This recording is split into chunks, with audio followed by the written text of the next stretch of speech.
कभी आप लोगों ने सोचा आज के समय में हर दूसरी कंपनी एक अपना खुद का प्रोसेसर यहाँ पे डेवलप कर रही है। चाहे हम बात करें पिछले साल एप्पल ने बनाया था, इस साल गूगल का आपको टेंसर देखने को मिल गया। खबर आ रही है कि ओप्पो अपना बना रही है। वीवो की V1 चिप जो कि इमेज सिग्नल प्रोसेसर है वो वीवो के X70 Pro Plus फोन में देखने को मिलती है। यहाँ तक की बात करें तो माइक्रोसॉफ्ट भी अपना प्रोसेसर बना रही है, टेस्ला वाले भी अपना AI बेस्ड एक प्रोसेसर बना रहे हैं। दुनिया में हर बड़ी कंपनी जो इस कैपेबल एक प्रोसेसर बनाने के वो आज के समय में अपना खुद का एक प्रोसेसर बना रही है। लेकिन आखिर हो क्या रहा है, हर कंपनी अपने खुद के प्रोसेस वगैरह क्यों बना रही है? इस वीडियो में इसी के बारे में बात करते पता लगाते हैं आखिर सच्चाई क्या है पीछे की।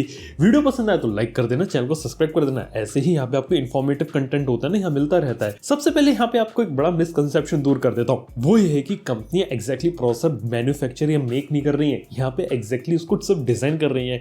क्योंकि अभी भी प्रोसेसर की जो फैब्रिकेशन होती है वो दुनिया में बहुत ही लिमिटेड जगह रहती है और दुनिया में सिर्फ कुछ ही कंपनीज है जो इस कैपेबल है कि हाई एंड प्रोसेसर को यहाँ पे फैब्रिकेट कर सके।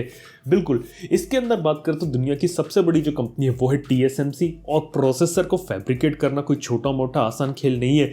TSMC ने लगभग $10 बिलियन इसके अंदर इन्वेस्ट करे और दुनिया के मेजोरिटी जो फोन्स, लैपटॉप्स, कंप्यूटर, जितनी भी इलेक्ट्रॉनिक आइटम्स देखने को मिलते हैं उनमें कहीं ना कोई जो चिप, प्रोसेसर, छोटी सी छोटी चीजें रहती हैं वो आपको TSMC के द्वारा फैब्रिकेट होते हुए देखने को मिलती है। इसके साथ ही इंटेल भी है और सैमसंग की फैब्रिकेशन प्लांट है। और ये जितनी भी कंपनीज आज के समय खुद के प्रोसेसर बना रही है, ये कितना भी खर्चा कर ले, लेकिन एक प्रोसेसर को डिजाइन करने एक अलग बात हो जाती है, लेकिन एक फाउंड्री स्टैब्लिश करके उसको फैब्रिकेट करने एक अलग बात हो जाती है। उसमें काफी सालों की रिसर्च लगती है, काफी सालों की मेहनत लगती है और ढेर सारा पैसा लगता है। इसलिए एप्पल, गूगल जैसी इतनी बड़ी कंपनीज भी अभी भी अपने खुद के प्रोसेसर को यहाँ पे फैब्रिकेट नहीं करती और दूसरों के ऊपर रिलाई करती है। इवन इंटेल वालों ने तो ये भी बोल दिया था कि वो तो एप्पल की M1 चिप को फैब्रिकेट करने के लिए भी यहाँ पे तैयार है। तो हाँ, ये एक छोटा सा मिसकंसेप्शन है कि डिजाइन हो रहा है कि मैन्युफैक्चर हो रहा है, तो यहाँ पे लोग डिजाइन कर रहे हैं। अब आखिर अपना खुद का प्रोसेसर यहाँ पे डिजाइन क्यों किया जा रहा है, ये एक सवाल आता है ना। वेल, बात है कि मार्केट में ऑलरेडी काफी सारे प्रोसेसर है और कंपनियों के पास अब ये चॉइस है कि वो हार्डवेयर और सॉफ्टवेयर का एक बेटर इंटीग्रेशन करना चाहते हैं कि खुद की ही चिप बनाओ, उससे रिलेटेड परफेक्ट सॉफ्टवेयर बनाओ और दोनों कंबाइन करके आपको एक परफेक्ट चीज निकाल कर दो जिससे जो लोगों का जो यूजर एक्सपीरियंस वो इंप्रूव हो सके। ऐसा एप्पल ने पिछले साल अपनी M1 प्रोसेसर के साथ किया था और M1 पीछे निकालने का मेन मकसद ये था कि उन्हें हमेशा इंटेल के ऊपर रिलाई नहीं करना। वो ये नहीं चाहते कि वो इंटेल के भरोसे बैठे रहे। जब इंटेल कोई नई चीज लेके आएगा फिर वो उसे इंप्लीमेंट करेंगे।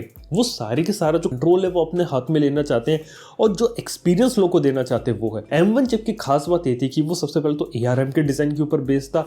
इससे बेनिफिट ये हुआ कि कोई भी जो डिवाइस है वो उसका जो पावर कंजम्पशन होता है वो लो हो जाएगा और बैटरी बैकअप आपको ज्यादा देखने को मिलेगा। और यही बात है, जितने भी M1 वाले मैकबुक्स आपको देखने को मिले और M1 Max और M1 Pro जो आई है उसके भी जो मैकबुक्स है वहां पे बैटरी लाइफ आपको विंडोज लैपटॉप के कंपैरिजन में बहुत ही ज्यादा बेटर देखने को मिलेगी और बैटरी लाइफ में भी आप अच्छी परफॉर्मेंस यहाँ निकाल सकते हैं। इसके साथ ही यहाँ क्या इन्होंने अपनी चिप को इस तरीके से डिजाइन किया कि उसमें और ज्यादा से ज्यादा परफॉर्मेंस निकाली जा सके। एप्पल वालों का अगर मैं डिजाइन देखूं तो बहुत ही क्लेवर डिजाइन है। यहाँ पे इन्होंने क्या किया, जो रैम रहती है वो कंप्यूटर के अंदर नॉर्मली अलग से रहती है, इन्होंने रैम को उसी प्रोसेसर के अंदर डेवलप कर दिया।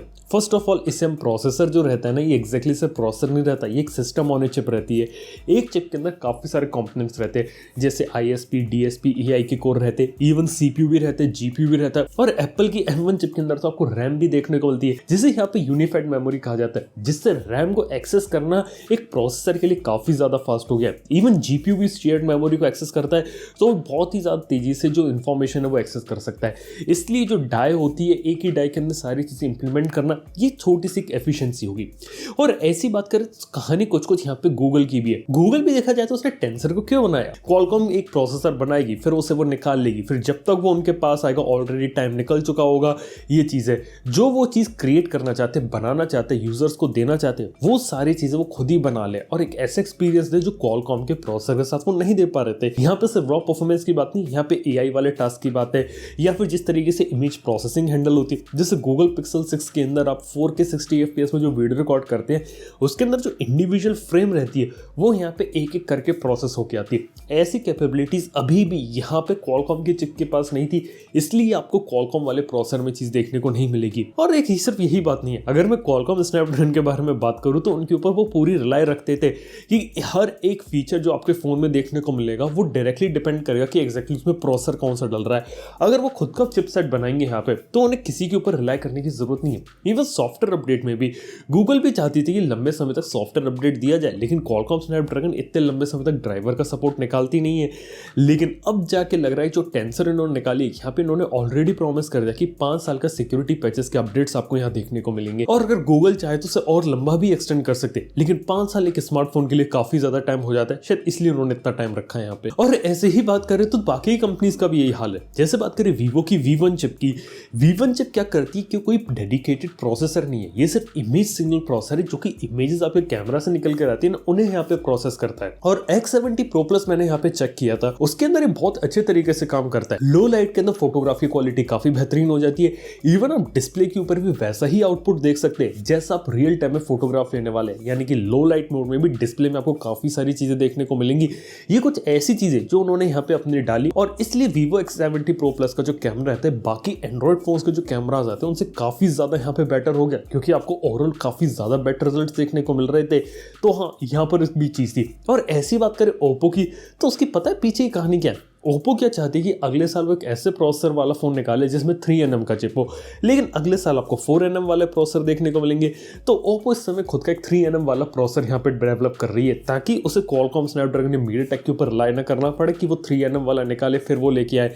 3nm वो शायद पहले लेके आने की कोशिश कर रहे हैं, इसलिए जो ओप्पो है वो अपने फ्लैगशिप फोन के लिए खुद का प्रोसेसर डेवलप करी, जो शायद आपको अगले साल यहाँ पे आपको देखने को मिल सकता है। कि यहाँ पे ओप्पो जैसी कंपनी है ना, वो भी Qualcomm स्नैपड्रैगन के ऊपर रिलाई नहीं करना चाहती। और डेफिनेटली अगर ओप्पो अगर अपना खुद का प्रोसेसर लेके आएगी तो वो शायद आपको आने वाले समय में OnePlus और Realme के फोन्स में भी देखने को मिल जाए, क्योंकि इस टाइप की चीजें काफी ज्यादा होती है। और ऐसे ही बात करें तो Qualcomm स्नैपड्रैगन के साथ एक प्रॉब्लम ये भी रहती है कि हर एक फीचर के लिए उनकी चिपसेट के ऊपर रिलाई करना पड़ता है। और कई बार क्या आप लोगों को मालूम है कि Qualcomm सिर्फ अपना सिर्फ प्रोसेसर ही यहाँ पे नहीं बेचती, उसका हर फीचर इनेबल करने के लिए वो एक्स्ट्रा पैसा यहाँ चार्ज करती है, जिससे ऑब्वियसली किसी भी फोन की कीमत यहाँ ज्यादा हो जाती है। और तो सिर्फ इतनी बात नहीं है, Qualcomm स्नैपड्रैगन के पिछले 2 साल में जो प्राइसेस हैं वो काफी ज्यादा राइज हुए। चिप्स के जो फ्लैगशिप चिप्स आती है वो काफी ज्यादा महंगी हुई है, और इसका जो डायरेक्ट इंपैक्ट पड़ रहा है वो पड़ रहा है फोन की कीमतों पे।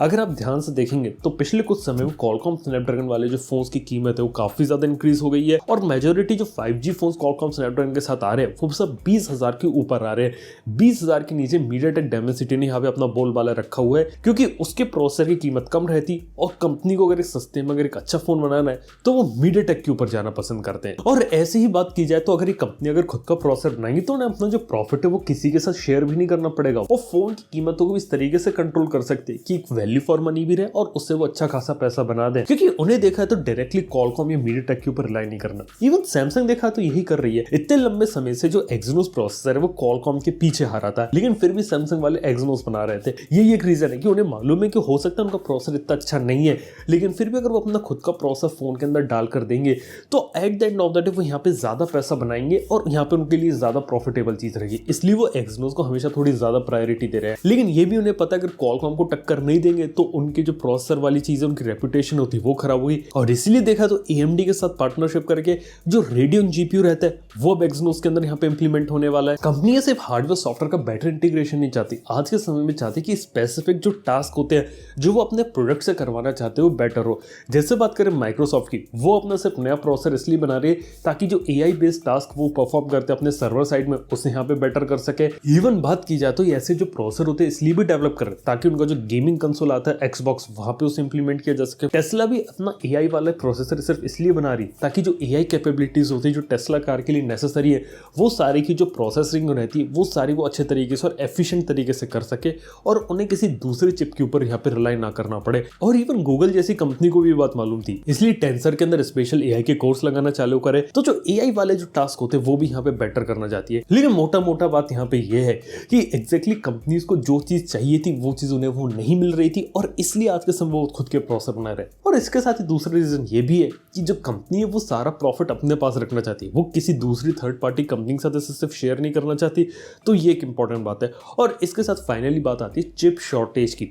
आज के समय में कंपोनेंट शॉर्टेज, चिप शॉर्टेज काफी ज्यादा चल रही है, इसलिए कंपनी को कभी वो प्रोसेसर जिसकी वो डिमांड करती है जो वो अपने फोन में लगाना चाहती है वो उन्हें उस क्वांटिटी में नहीं मिल पाता, और अगर मिल रहा होता है तो काफी ज्यादा लेट मिलता है। तो इन सबसे लड़ने के लिए भी उन्होंने अपनी चीज डेवलप करी कि पहले से अपने जैसे प्रोसेसर को पहले से ही डेवलप करके रखो, और उसके बाद उन्हें किसी थर्ड पार्टी कंपनी के ऊपर रिलाई करना नहीं पड़ेगा कि वो उन्हें प्रोसेसर बनाकर देगी और उसे वो अपने फोन के अंदर लगाएंगे। ये पहले से ही ऑर्डर प्लेस कर सकते हैं और अपने जो चिप्स होते हैं वो पहले ही निकलवा सकते हैं। सकते हैं, यहाँ पे एक एडवांटेज है। लेकिन बात वही आ जाती है कि जो फैब्रिकेशन फैसिलिटीज है वो लिमिटेड है और जो आउटपुट है वो भी लिमिटेड है। अगर ज़्यादा से ज़्यादा कंपनियां प्रोसेसर बनाएंगी तो कहीं ना कहीं किसी ना किसी को तो इफेक्ट पड़ेगा। किसी का प्रोसेसर हो सकता है जल्दी आपको देखने को मिल जाए क्योंकि उसने फाउंड्री या फैब्रिकेशन वाली कंपनी को ज़्यादा पैसा दिया है, और जिसने कम पैसा दिया है उसको वो प्रोसेसर वहाँ पे लेट देखने को मिलेगा। लेकिन कहने का मतलब है कि चिप शॉर्टेज तो चल रही है, लेकिन ये सब करने से अगर हर कंपनी अगर अपना प्रोसेसर बनाएगी तो उससे चिप शॉर्टेज जो कंडीशन है वो पहले से ज़्यादा बेकारी हो जाएगी। तो दोस्तों ये कुछ रीजंस हो जाते हैं जिससे आज के समय जो कंपनी अपने खुद का प्रोसेसर बना रही है, और देखा है तो कोई भी हर छोटी मोटी कंपनी सिर्फ अपना प्रोसेसर नहीं बनाएगी। जो बड़ी कंपनी है, जो कैपेबल है, जो डिजाइन कर सकती है, जिनके पास R&D है, सिर्फ वही देखने को मिलेगी। ये वो सुनने में आया Xiaomi भी यहाँ पे बना रही है। तो बात किया तो दुनिया में जो टॉप 5 स्मार्टफोन कंपनीज है वो अपने खुद के प्रोसेसर बनाते हुए देखने की, स्मार्टफोन्स के अंदर जो टॉप टेक कंपनीज है वो हर दूसरी कंपनी अपना प्रोसेसर नहीं बनाएगी। और देखा जाए तो ये जो कंपनीज हो सकते हैं आने वाले समय में अगर इनका प्रोसेसर अच्छा रहा तो दूसरी कंपनीज को भी प्रोवाइड करे। तो दोस्तों सारी बातें खत्म होती है आखिर कंपनीज अपना प्रोसेसर क्यों बना रही है। बाकी आप लोग इस बारे में क्या ओपिनियन बात नीचे कमेंट होता ना भूलो। वीडियो अगर आप लोग को पसंद आए तो लाइक कर देना, चैनल को सब्सक्राइब कर देना। थैंक यू आपको वीडियो देखने के लिए। मैं आपसे नेक्स्ट वन में गुड बाय।